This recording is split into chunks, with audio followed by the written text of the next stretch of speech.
Hey everyone, I'm back. I know that it's taken me forever to get back to you and finish up the writing aids series. I'm so sorry for that. I injured myself, so I was high on medications for a week, and then I had another week where I was gone for spring break, and then last week I was just really busy.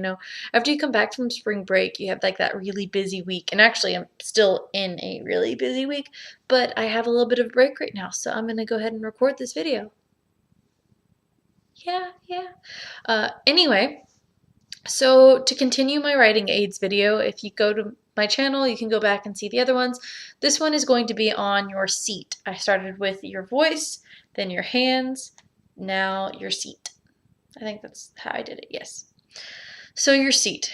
To me, in my dressage training, which is mainly what I've done, the seat is the most important cue. From your seat, everything else is given. That's a really awkward way to phrase that, but pretty much your seat is going to dictate the pace of your horse as well as the direction of your horse. So let's say that you want to go faster. Typically, if you're going faster, you'll actually lighten your seat up a little bit, push them forward, and then half halt. You also use your seat in a lot of collection. It's not so like if you're going to be collecting a horse, a lot of people tell you to sit down, sit down. When you're sitting down, the biggest thing is not to actually like push your seat bone into the saddle, or else you're pushing down on the horse's spine and you're making it harder for them to collect up.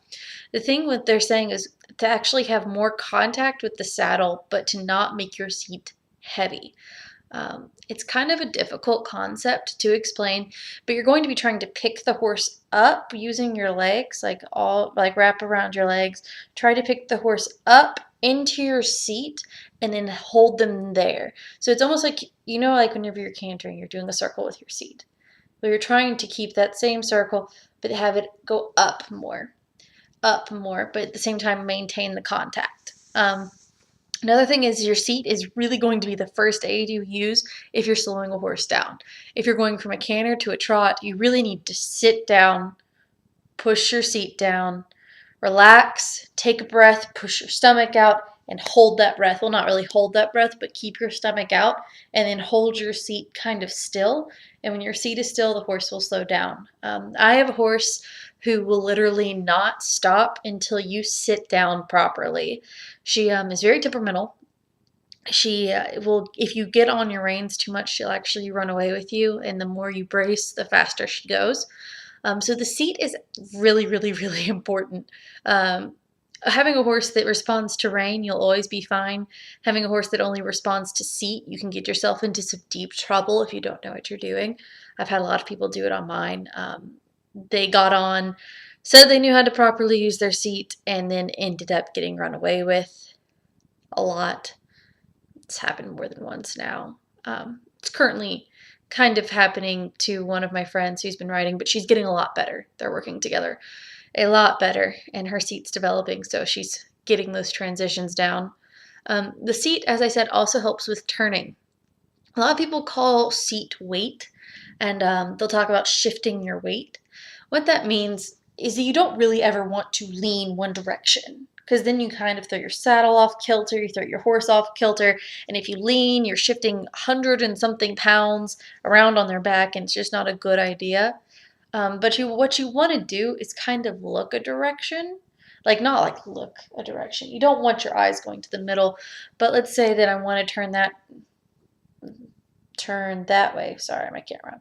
Turn that way. Well, then I'm going to kind of turn my head, and by turning my head, I'm going to kind of turn my hips. Not really shift them, but they're going to turn just a little bit. My shoulders are going to turn a little bit, and that means my weight is going to turn a little bit. And when my weight turns, my horse turns. Also, of course, your legs are going to get engaged, but I'm going to go into that next time. So, to me, seat, most important. Your collection, your extension, your gaits, slowing down, speeding up, everything. That's your main communication tool. I really, like, if I'm looking at a rider, the best kind of riders that I'm going to see are going to be the ones that can completely drop the reins and maintain their gait. And that actually was a goal of mine, and I recently reached it. At least with my canter, I can keep my horse's canter collected and even and on a 20-meter circle without reins. I can also do it without reins and stirrups, but recently got injured doing that, so whew, be careful.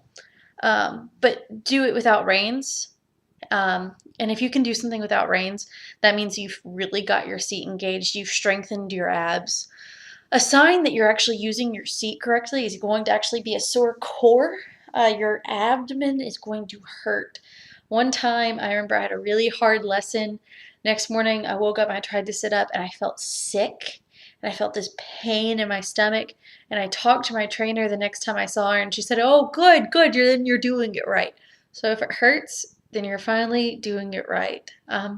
One quote that I've seen is that a good rider will make it easy on the horse but hard on themselves. So keep that in mind every time you get sore. At least you're making something better for the horse. A good way to develop a good seat is actually to ride bareback.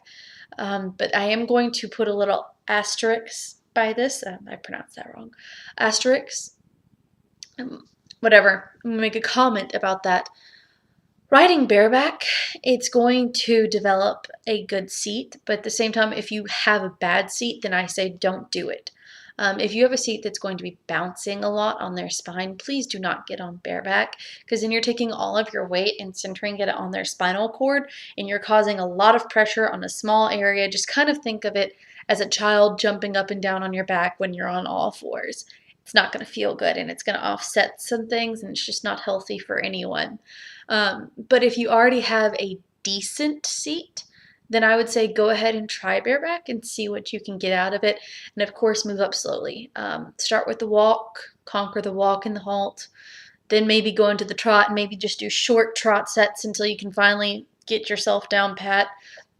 And don't enter the canter until you can handle a fast trot, because a lot of people forget that when you come down from canter to trot, a lot of times you have a speedy trot in the middle there. And if you can't handle that, then you're going to pound on their back until you finally get the nice trot down again. So that's my seat video. Hopefully soon I'll be also making a leg video. And then I'm going to be taking a lot of video requests, as well as probably a bit rant coming up. That's probably going to happen. And yeah, if you want anything else from me, please tell me. Friday is Hollywood's 16th birthday, so I might be posting a happy birthday Hollywood video with pictures of our past and present, and hopefully I'll have her in a birthday hat. Thanks guys for watching, and I'll see you later. Bye.